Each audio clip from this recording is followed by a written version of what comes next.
AI agents are everywhere, automating tasks and making decisions at machine speed.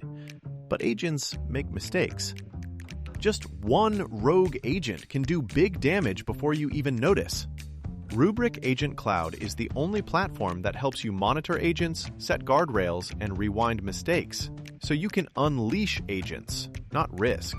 Accelerate your AI transformation at Rubrik.com. That's RUBRIK.com.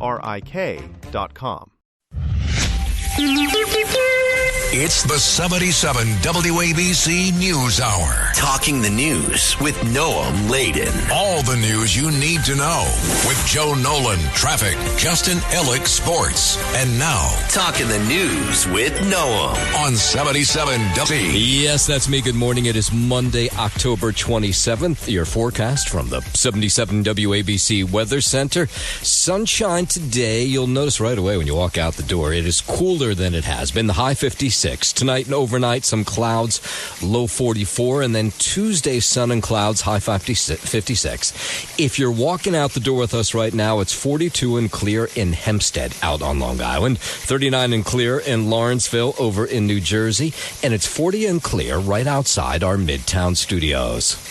This is the Top 5 at 5. Early voting records were broken over the weekend. One candidate seems to have an edge in early voting in New Jersey. A bar brawl turns deadly in the Bronx. An NYPD detective dives while having a cosmetic surgery procedure. And another New Yorker caught with his hand in a mailbox. All right, let's get into it at 5:01. Early voting got underway this weekend in the city, and it was big. We had a number of people tell us there was lines at the polling stations that they went to vote. And while that was taking place, they had a number of rallies from the different candidates. You had Zohran Mamdani, who filled Forest Hill Stadium in Queens. They claimed there was 10,000 people who showed up for this rally yesterday that was brought on by Senator Bernie Sanders, Congresswoman AOC Alexandria Ocasio-Cortez. They were the attraction for this rally in support of Zohran Mamdani. As we stand on the precipice of taking this city back from corrupt politicians and the billionaires that fund them, let our words ring out so loud tonight that Andrew Cuomo can hear them in his $8,000 a month apartment. He talked about the improbable path to the Democratic nomination. He says he'll free the city from corruption. But we have been here before. This is obviously AOC. As a city and a country, and we have won before, and we will win again on November 4th. And then you had the Democratic Socialists saying this a number of times over the weekend, that his rivals have been stirring up his Muslim faith over the past few days in hopes of getting more support from voters. Andrew Cuomo laughed and agreed when a radio host said that I would cheer. That radio host, if you listen to the radio station, you know this already, but it's Sidney Rosenberg. They're 9/11. Yesterday, Eric Adams said that we can't let our city become Europe. Curtis Sliwa slandered me from the debate stage when he claimed that I support global jihad. Mamdani claiming he's been unfairly targeted because he's Muslim. The 34-year-old candidate gave the major address on Islamophobia over the weekend while flanked by people outside the Islamic Cultural Center in the Bronx. I will always remember the disdain that I faced, the way that my name could immediately become Muhammad, and how I could return to my city only to be asked in a double-mirrored room at the airport if I had any plan on attacking it.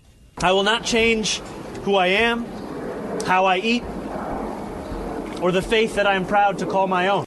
I will no longer look for myself in the shadows.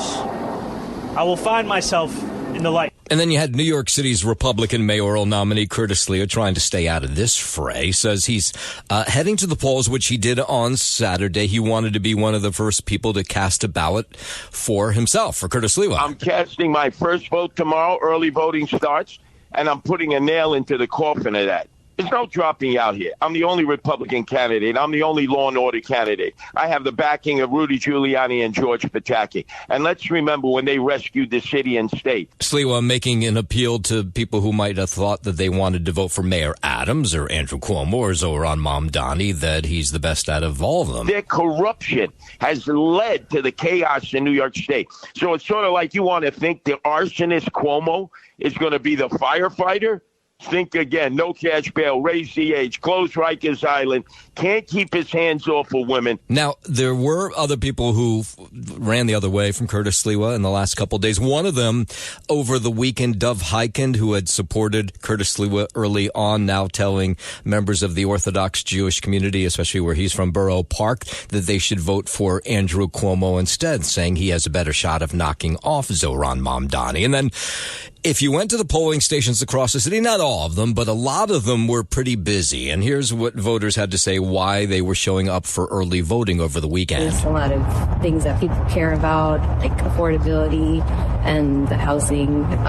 So I definitely want to make sure that I vote this time around. Locally, New York is getting really hard to afford. I feel very strongly about this election, and so I was determined to vote. Yeah, and so, records were broken over the weekend. All eyes are on the mayoral race in New York City, and through 2 days of early voting, over 164,000 headed to the polls throughout the 5 boroughs. The city's Board of Elections says the turnout on day one was more than quadruple than what was seen in 2021. Brooklyn and Manhattan dominated the turnout numbers, each with nearly 50,000 votes cast through Sunday. Early voting runs throughout the city until November 2nd, before Election Day on November 4th. Now, the Knicks issuing a cease and desist order to Zohran Mamdani over the weekend. Did you see this ad during the Knicks game? Maybe you didn't. But the ad aired during the NBA's team season opener on Wednesday night. It featured an altered New York Knicks orange and blue logo replaced with the word that's normally the Knicks with Zohran, and it aired a number of times. And the Knicks said, wait a minute, you can't do this. And they went out and they stressed that the team does not endorse the Socialist Democratic nominee, and they told him he had to stop running that commercial, which he did over the weekend. And then, of course, it's not just New York that's really into this race. The entire country is watching to see what happens in New York. And everybody's weighing in, including the governor of Texas, Greg Abbott. He says he took a shot at Mamdani over the weekend. And look at this crazy guy who's about to get elected to be mayor of New York. I call him Madame the Commie.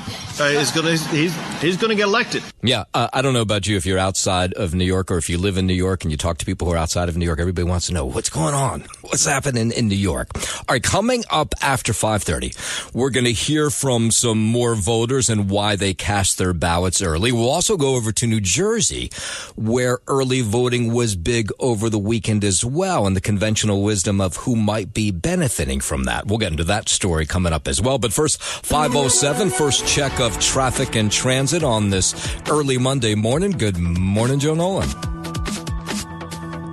Oh, okay, Joe Nolan. I guess he's still sleeping at this hour. All right, 5:07. A preteen girl is in critical condition after police say she and her mother were stabbed by the girl's stepfather up in the Bronx. The violent domestic scene played out around 11:15 Wednesday night in an apartment along East 173rd Street in Crotona Park East. Police found a 12-year-old girl with multiple stab wounds to her head and face. She's critical. Her 31-year-old mother was stabbed in the abdomen and face. 2 younger kids in the apartment were not harmed. Police arrested Joshua Burnside, husband of the adult victim, stepfather to the younger, and father of the uninjured kids. He's charged with assault, endangering, and a weapons count.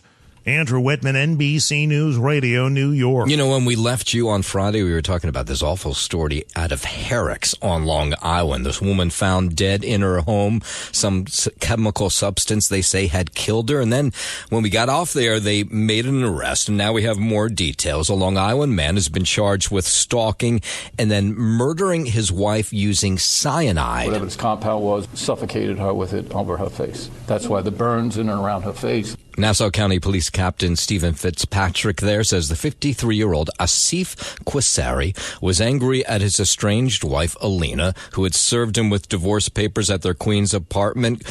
Quasari says the 46-year-old Alina were separated after 23 years of marriage following some domestic violence complaints. The gruesome attack took place last week at the Herrick's Point home where the former couple had raised their family. He's pled, by the way, not guilty to second-degree murder, is being held without bail.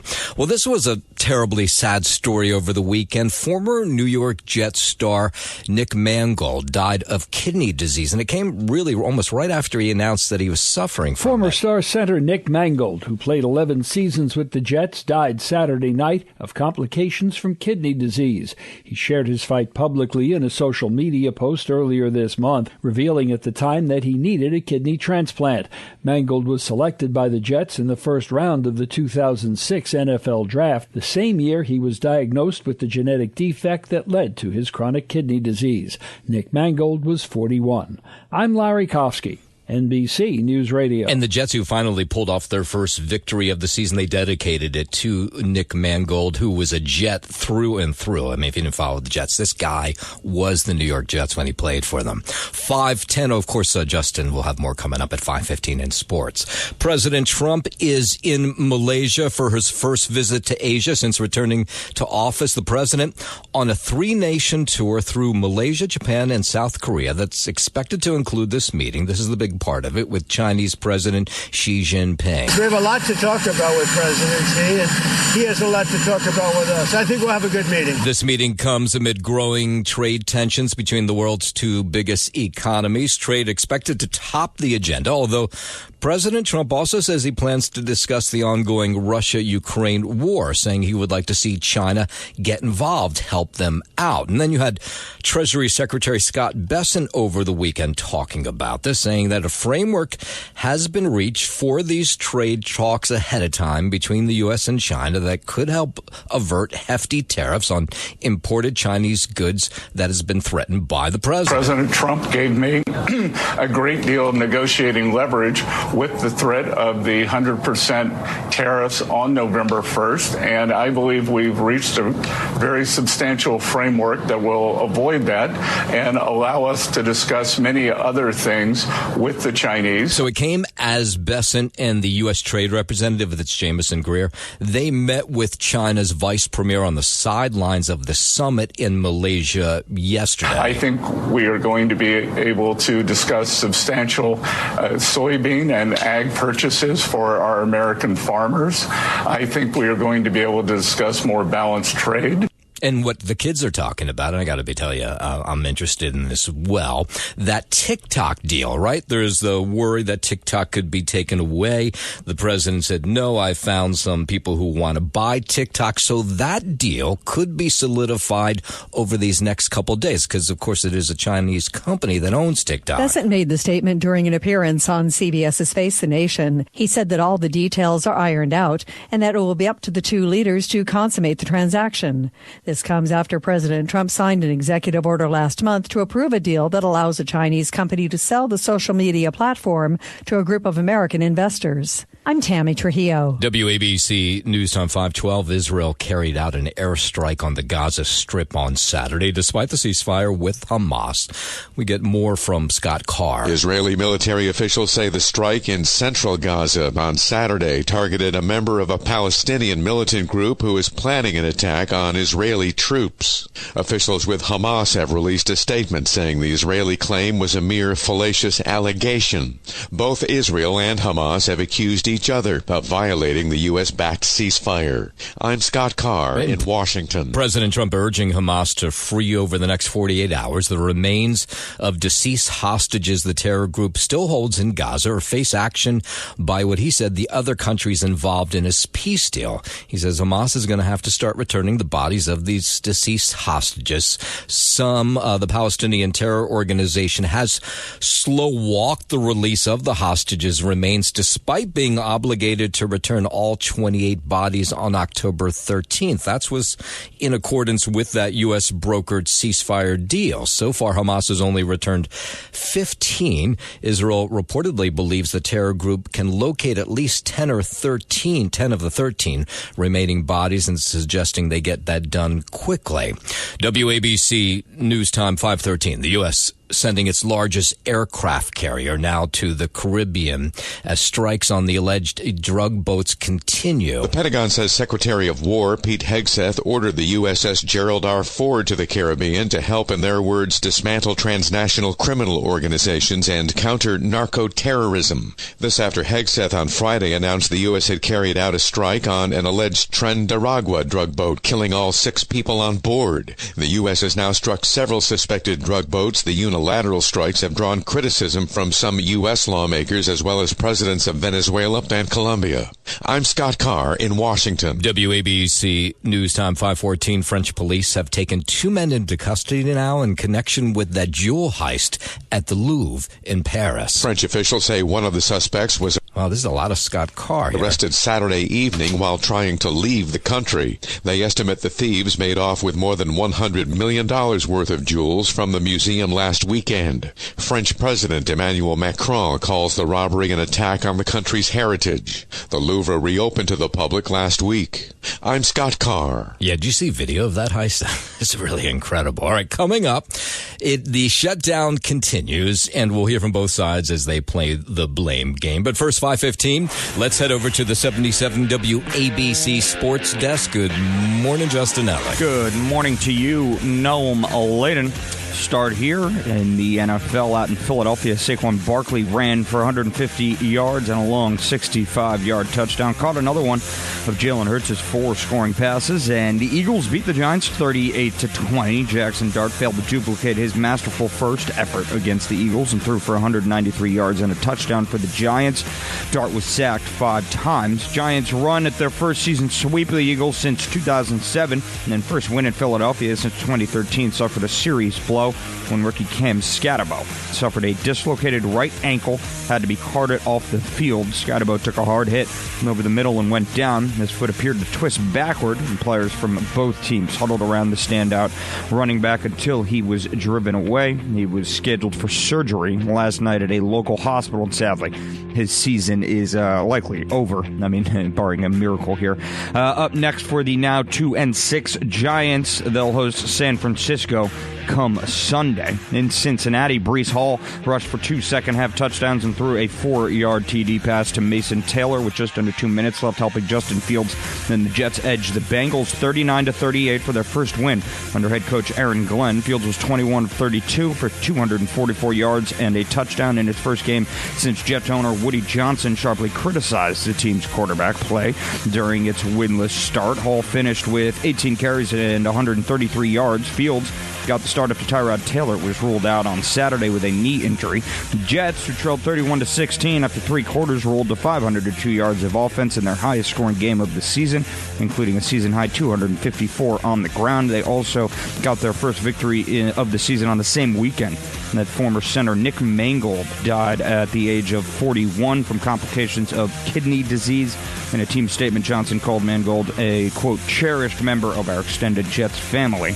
So that's a sad weekend for the Jets, but silver lining there, they get their first win of the season. Up next, and how crazy that Justin Fields is the guy that gets them the first victory. Crazy. After the owner says, Woody says, no, I want this guy gone. Of course. Yeah. And you don't win that game without just simply handing the ball off to Breece Hall. But, Fields was serviceable for sure. 21-32, didn't turn the ball over. Pretty good. 244 yards, yeah. So, now you got to take another look at it this week.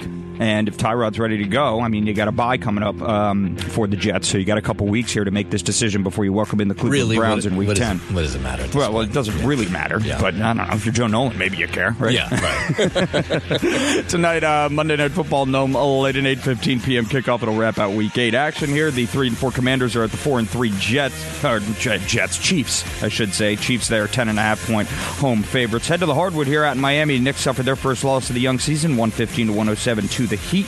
Up next for them, they'll visit the Bucks in Milwaukee tomorrow night. Out in San Antonio, the Nets remain winless, dropping a 0-3 in the form of a 118-107 loss to the Spurs. Up next for the Nets, they'll visit the Rockets in Houston tonight for an 8 p.m. tip-off. On the ice in Calgary, Rangers got worked 5-1 by the Flames. Up next for them, they'll be at Vancouver tomorrow night. Out in Jersey, Jack Hughes, he scored the overtime winner. Jake Allen made 21 saves, double slip past the Avalanche 4-3 for their 8th straight win. Up next for them, they'll visit the and then tonight, I should say, looking ahead to tonight on the Diamond, 8 p.m.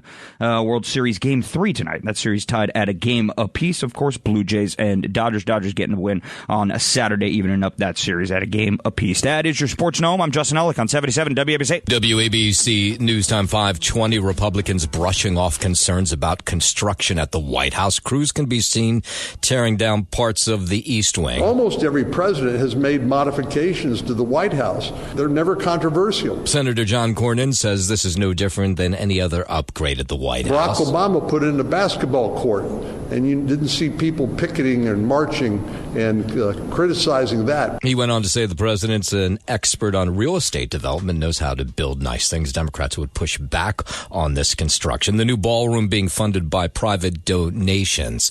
Treasury Secretary Scott Bessent says the economy continues to take a hit as the government shutdown enters another week. He was on CBS's Face the Nation yesterday. He pointed the blame at Democratic lawmakers, calling their actions a global embarrassment. This is a Democratic-led boycott, and I'm just not sure what they're doing. Treasury Secretary says that service members will begin to miss paychecks starting in mid-November if the shutdown continues. I think we'll be able to pay them beginning in November, but by November 15th, our troops and service members who are willing to risk their lives aren't going to be able to get paid. What an embarrassment. Democrats calling on Republicans to extend the Affordable Care Act subsidies before they expire at the end of the year. That's what's holding this up. House Minority Leader Hakeem Jeffrey says Democrats won't vote for a GOP Republican spending bill unless it addresses those health care concerns. If Congress doesn't act by the end of this year because of what Republican policies have done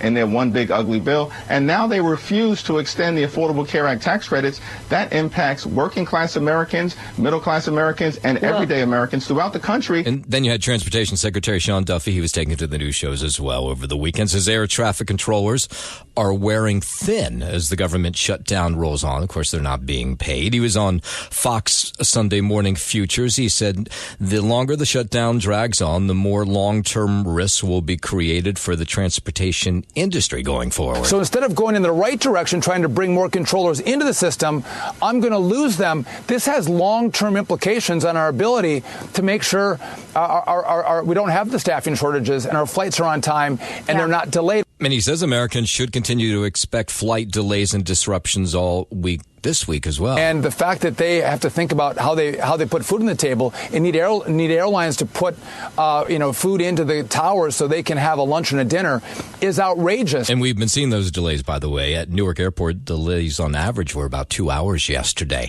And the anonymous donor who gave $130 million to the Pentagon to help pay troops during the shutdown been identified now. The New York Times is quoting two sources who say the donor is reclusive billionaire Timothy Mellon, who is the heir to the Mellon family fortune and a major financial backer of President Trump.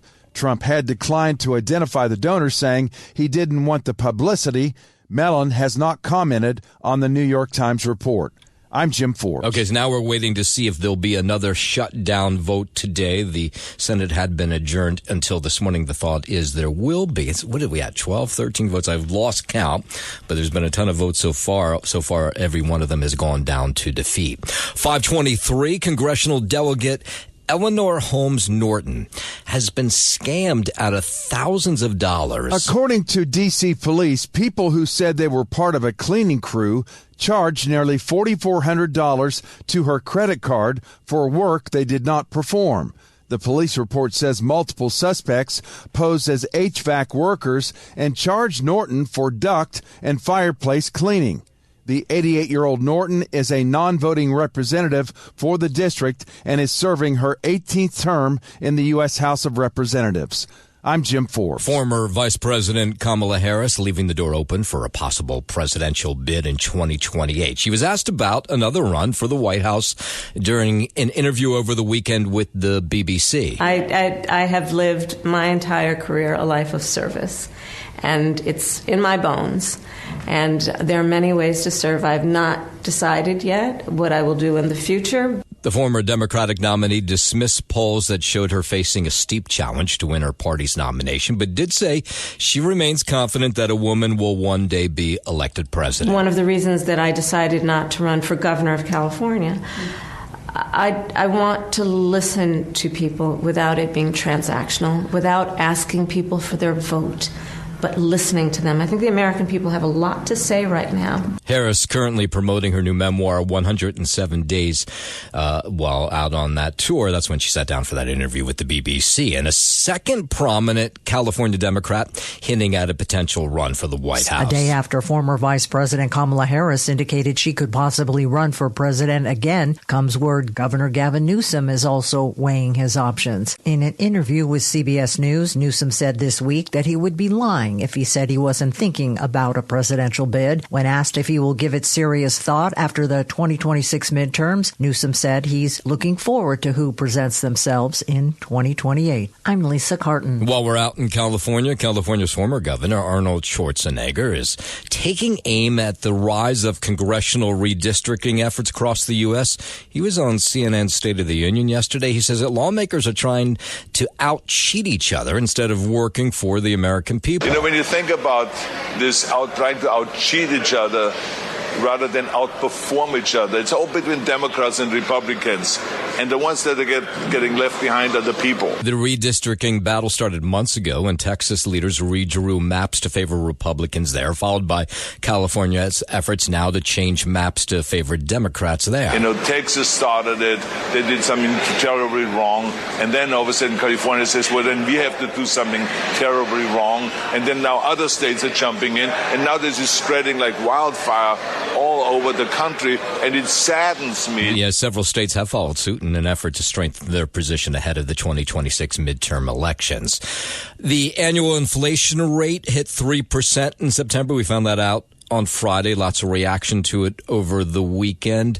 National Economic Council Director Kevin Hassett cheered this report. This is actually a really great report, and the market is responding appropriately to really good news. The Consumer Price Index, the cost of a variety of goods and services, is the official economic data released during the ongoing government shutdown. We're not getting all the numbers, but that was an increase of 0.3% for the month, slightly less than what economists had been predicting. 48 economists for Bloomberg said that this number was going to go way up. And if you look at the core CPI, which is the thing that economists rely most on because it takes out some volatile things like gasoline, it was down from August and below expectation and headed in the right direction. It's the 77 WABC News Hour. Talking the news with Noam Laden. All the news you need to know with Joe Nolan, traffic, Justin Ellick, sports. And now, Talking the news with Noam. On 77 WABC. Yes, that's me, 537. Good morning. It is Monday, October 27th. Your forecast from the 77 WABC Weather Center. Sunshine today, high 56. Tonight and overnight, some clouds, low 44, and then Tuesday, sun and clouds, high 57.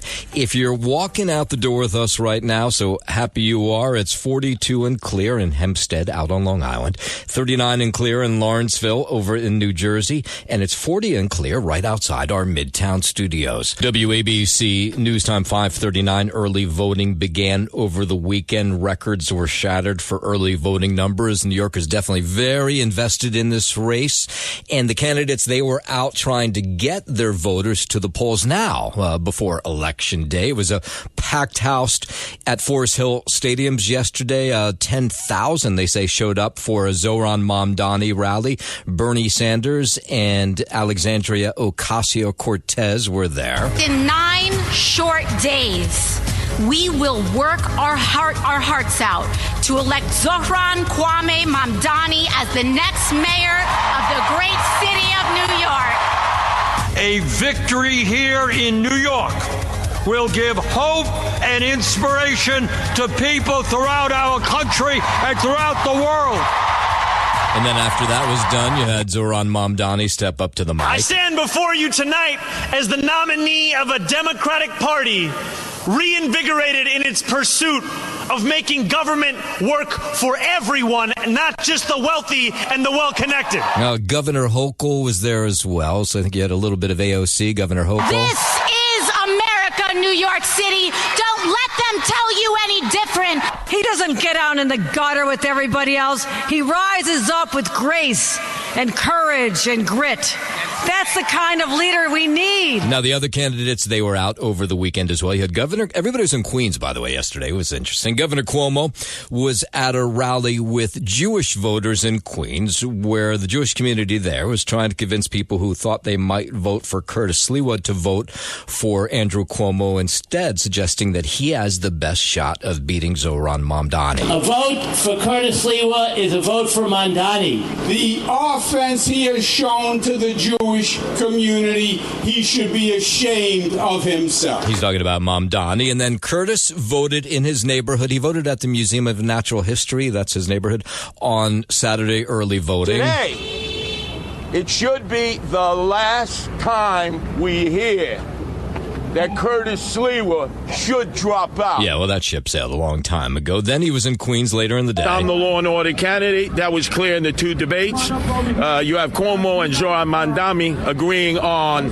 every law that has actually created a crime crisis in our city. No cash bail, raise the age, closing Rikers Island. And then you had all three candidates trying to push their voters to the polls over the weekend. Bring it home. Early voting has started. It is up to you. Take advantage of the 10 days of early voting, and if you miss that, then definitely November 4th. New York, our work has only just begun. So early voters were out. Here are some up in the Bronx yesterday. Because I don't want the machines to be down on election day, so I get out here early. May the best man win. More people voting, more people participating, that's what it's all about. We get better results, I think. And what are on the minds of those early voters? Immigration. I'm worried about the schools. Homelessness, crime, policing. I have like 5 friends that already left New York because they couldn't afford it. Depending on who won, I'm going to stick out for another year. Yeah, so 165,000 ballots were cast on just Saturday and Sunday alone. So it was a big weekend for early voting. The conventional wisdom suggests that's good for Zohran Mamdani, but this has been a bizarre election cycle, and nobody knows for sure who got those votes. But, of course, they can look and identify them by Democrat, Republican, that kind of thing. And the thought is Democrats did very well getting out the vote over the weekend. Meanwhile, in New Jersey, the race for governor there has been heating up. The latest polls show that Mikey Sherrill had maybe 5-point lead at most ahead of Jack Ciattarelli running into this weekend. And early voting began on Saturday in New Jersey as well. So we caught up with some voters there. So I started to pay attention more, presidential. And then I was like, the little guys really make more of a say. And then I got into the more of state politics kind of thing. So it matters. Yes, 100%. Now, she wouldn't tell us who she was voting for, but other people were telling us right away who they were voting for. I'm Republican, so you know who I'm voting for. Ciattarelli. I think it's Ciattarelli, not Ciattarelli, but okay. So I'm voting for him. Also, property taxes are too high, and electric's too high. And then this Democrat was in a diner. Who do you think is going to be fair to the, to the people, not to the president, Does the president have anything to do with your vote? Yes. In what way? Towards Mikey Sherrill. Okay. Mm-hmm. That's pushing you towards her. Yes. Yeah, it was interesting to hear, especially that Democratic voter, but he wasn't far by the only one, by the way. He's suggesting that they weren't high on Mikey Sherrill, but they thought voting for Jack Ciattarelli would be giving a stamp of approval to President Trump in the White House. And so that's why they might vote for Mikey Sherrill. Now, early voting, there was no numbers shattered in New Jersey. Democrats got out a little bit more than the Republicans, but what might be troubling for Republicans right now is the ballots, the early ballots, the mail-in ballots. Those numbers are largely for Democrats so far. But, of course, we're far away from Election Day. There's still early voting to get to, and, of course, Election Day as well. And, of course, keep it here, 77 WABC, for the latest on that. And, oh, by the way, need to tell you about the fact that my buddy Sid Rosenberg will be hosting a rally this morning called Fight for New York. And you can be part of this rally, if you want to go home and make a sign, but you don't need to. You can do that. It's going to be held at Liberty Street and the West Side Highway at 12 o'clock today. You'll get to see Sid, which is enough of a draw. But if that's not enough for you, Michael Rappaport will be there, Dov Hikind, Anthony D'Esposito, and Aaron Morin from Happy Days. Aaron Molan, who I don't know who that is, but he'll be there as well. And there'll probably be some surprise guests as well. So make sure you join Sid Rosenberg and others for this rally today. It's called the Fight for New York Rally at 12 p.m., Liberty Street and the West Side Highway. If you have a sign or go home and make one, make sure you bring it later on today at noon. All right, 5:45. Let's head over to the 77 WABC Sports Desk, and here's Justin Ellick. Thank you, Noam Laden. Starting the gridiron out here in Philadelphia, NFL Week 8. Saquon Barkley ran for 150 yards and a long 65-yard touchdown. Caught another one from Jalen Hurts. 4 scoring passes, and the Eagles beat the Giants 38-20. Jackson Dart failed to duplicate his masterful first effort against the Eagles and threw for 193 yards and a touchdown for the Giants. Dart was sacked 5 times yesterday. The Giants run at their first season sweep of the Eagles since 2007 and first win at Philly since 2013. Suffered a serious blow when rookie Cam Scatabo suffered a dislocated right ankle and had to be carted off the field. It was pretty gruesome. Scatabo took a hard hit over the middle and went down. His foot appeared to twist backward, and players from both teams huddled around the standout running back until he was driven away. He was scheduled for surgery last night at a local hospital, and sadly, that's the last of Cam Scatabo. It is so sad. Season. Yeah, he was like the reason I was watching Giants games. Yeah, I mean, him and Dart, and you already saw Neighbors go down for the season earlier this year, and in what was sort of this jolt of life that got shot into the Giants and to Giants fans. And that takes a big blow yesterday. I mean, even, to be honest, as an Eagles fan, that's tough to watch, man. Anytime anybody gets hurt like that on the field, and I was in the stadium and the place just went absolutely dead quiet when he was on the field, and then gets carted off, gets a nice standing ovation, but still, it was the energy just gets sucked out of a game like that. It did for the rest of that half. I mean, then the Eagles got it on and they destroyed the Giants in the second half. I mean, he's a big part of that offense, so you lose that, and he scores that awesome touchdown that he scored earlier in the game. And, all of a sudden you lose that production, and Jackson Dart becomes, I don't want to say becomes, but he becomes less of himself. You lose his buddy. Yeah, you lose your partner in crime there. So tough to watch. What you did miss by sitting in the stadium is Tom Brady and Kevin Burkhardt were doing the play-by-play of the game. Yeah. Tom Brady dropped the F-bomb. Whoa. Yeah. Why? He was talking about, the defense protecting the quarterback or something, or getting to the quarterback, and he was like, they have to effing get to him. Oh, my God. Yeah. Settle down, Tom. Yes, Jeez. and somehow it got right through. Maybe there was no delay. I don't know. But Burkhardt just get him with an elbow? No, it was funny. Like, Burkhardt was great. He just kept talking. Like, it never happened. Oh, my God. Like, I rewinded it just to see. I made sure I'd heard it right. I was like, oh, yeah, no, I heard it right. I got to go find that now, man. That's funny. Up next. Don't be rude. Come on, Tom. Don't be rude. You're on national television. Up next for the now 2-6 Giants will host San Francisco come Sunday. Out in Cincinnati, Breece Hall rushed for 2 second-half touchdowns and threw a 4-yard TD pass to Mason Taylor with just under 2 minutes left, helping Justin Fields and the Jets edge the Bengals 39-38 for their first win under head coach Aaron Glenn. They are now 1-7. Also got their first victory of the season on the same weekend that former center Nick Mangold died at the age of 41 from complications of kidney disease. This came as a surprise. In a team statement, Johnson called Mangold, quote, a cherished member of our extended Jets family. So it's a sad weekend for the Jets, but silver lining there, they get their first win of the season. Up next for them, they'll enjoy a bye week week before hosting the Cleveland Browns in Week 10. Tonight, Monday Night Football wrap out Week 8 here, 8:15 p.m. kickoff. 3-4 Commanders are at the 4-3 Chiefs. Chiefs there, 10.5-point home favorites. On the hardwood, the Knicks suffered their first loss of the young season, 115-107 to the Heat. And on San Antonio, the Nets remain winless. They dropped to 0-3 in the form of a 118-107 loss to the Spurs. On the ice, the Rangers got worked 5-1 by the Flames. And out in Jersey, Jack Hughes scored the overtime winner for the Devils. They beat the Avalanche 4-3. And World Series, Game 3 tonight, 8 p.m. First pitch, Blue Jays and Dodgers out in L.A. That series is knotted at 1 game apiece. That's your Sports Noam, and I'm Justin Ellick on 77 WABC. Thank you very much, Justin. Traffic, transit now. Here's Joe Nolan. All right, well, good morning, Noam. Good morning, everybody, from the WABC traffic desk. If you're going to be on the BQE hey, Joe. coming into... Yes? I saw this great picture of you online with the old... No, it was a good thing. With the eyewitness crew of back in the day. What was that all about? Yeah, we were at a party out on Long Island. Bill Evans was inducted into the Broadcasters Hall of Fame last week.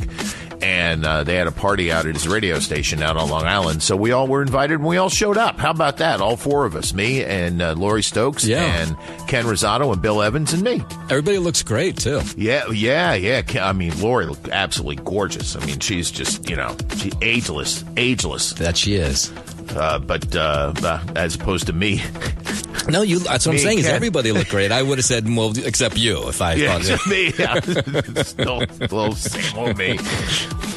Well, that sounds like fun. I'm glad. It was nice to see that picture. Yeah, it was fun. It got a lot of play, too. It was awesome. 5:52. Let's go up to the Bronx. Oh, God, I hate this story. A bar brawl that turned into a murder. A 35-year-old woman stabbed to death. This was up in the Kingsbridge section of the Bronx. It was about 4 a.m. outside the Mama Dora Bar and Lounge. They're still looking for the person behind this, but there was some sort of melee outside the bar. They do something every weekend. They have something going on over there. I'm very stunned. This is usually a good neighborhood, but very recently, because of the drugs in the neighborhood, it's gotten a little different. It's gotten a little more violent. Neighbors say that the fights outside the lounge are not really that common, but when they do happen, of course, they never really escalate to that kind of level. I have family. I have a cousin who goes in like every other weekend. That could have been her. Every other weekend, and she might even know the person. I don't know. Wow. No arrests have been made. Police say they're looking for anyone who might have been involved. An NYPD detective has passed away in Colombia a week after undergoing cosmetic surgery there. Detective Alicia Stone, a 40-year-old mother of 3, was a 13-year veteran of the department assigned to internal affairs. The Daily News reports she was found unresponsive Thursday in her hotel room in Cali, Colombia, where she was recovering from liposuction and a butt lift. She was taken to the hospital where she later died. Her husband describes Stone as beautiful and a cop with the highest level of integrity. He wants an investigation. I'm Larry Kofsky, NBC News Radio. Out to Long Island, where a senior citizen in the hospital after she was sexually assaulted by a man who broke into her house. The woman, who Suffolk police say is 74 years old, was sitting on the sofa in the living room of her Holbrook apartment sometime between 6:15 and 7:15 Friday morning.